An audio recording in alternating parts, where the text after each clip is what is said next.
இனிய உறவுகளே, தமிழ்நாட்டில் சிறந்த நாடகங்கள் 25 அப்படின்னு சொல்லிட்டு பல தொலைக்காட்சிகள் இருந்து எடுத்திருக்காங்க தரவரிசைப்படி. முதல் இடத்துல பார்த்தீங்கன்னா சன் டிவி தாங்க. 3 நாடகம் 4 நாடகம் இடம் பிடிச்சு கொண்டே வந்துகிட்டு இருக்குது. அதில் கொஞ்சம் முன்ன பின்ன வந்துகிட்டு இருக்கு. எப்பவும் சிங்கப்பெண்ணே வந்துகிட்டு இருந்துச்சு. இப்போ சிங்கப்பெண்ணே 2வது இடத்துக்கு போயிடுச்சுங்க. முதல் இடத்துக்கு பார்த்தீங்கன்னா சும்மா டாப் கியரில் போட்டுக்கிட்டு 3 முடிச்சு தாங்க துள்ளிக்கிட்டு போயிட்டு இருக்கு. அப்புறம் சிங்கப்பெண்ணே 2nd இடத்துல இருக்குதுங்க. 3வது இடத்துல பார்த்தீங்கன்னா மெகா சங்கமம் அப்படின்னு போட்டுட்டு இருக்காங்க. அன்னம் கயல் மருமகள் 3 நாடகங்களுமே 3வது இடத்தை தக்க வச்சுட்டு இருக்குங்க. 4வது இடத்துக்கு பின்னோக்கி போயிடுச்சு எதிர்நீச்சல். 5வது இடத்துல விஜய் டிவி சிறுகடிக்கு ஆசை அப்படியே போயிட்டு இருக்குங்க. ஐயனார் துணை 6வது இடம். 7வது இடத்துல பார்த்தீங்கன்னா ராமாயணம் வந்திருக்கு.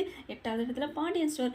9வது இடத்துல சின்ன மருமக பக்காவாக பிடிச்சிக்கிடுச்சு சிக்குன்னு. 10வது இடத்துல கார்த்திகை தீபம் போயிட்டு இருக்கு. 11வது இடத்துல நம்ம மகாநதி வந்திருக்குதுங்க. 10வது இடத்துல மட்டும் இல்லைங்க, இன்னும் பக்காவாக ஃபர்ஸ்ட் இடத்துல வரும் அப்படிங்கிற நம்பிக்கை இருக்கு.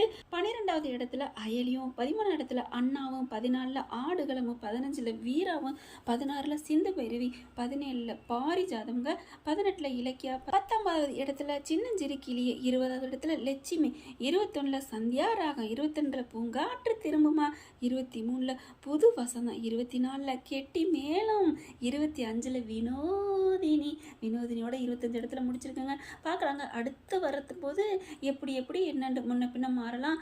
மகாநதி தாங்க நாங்கள் அவளோட எதிர்பார்த்து கொண்டிருக்கிறோம். ஓகே ஃப்ரெண்ட்ஸ், பார்க்கலாம்.